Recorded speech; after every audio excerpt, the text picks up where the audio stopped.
একদিন আমার বাচ্চাদের দুটো গান তো পড়াবে কয়টা রেখে গেছে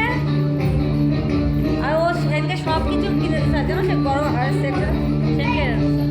মাস্টার এটা করা উচিত হয় না যেমন সামনে আসুক একবার কবে কাজ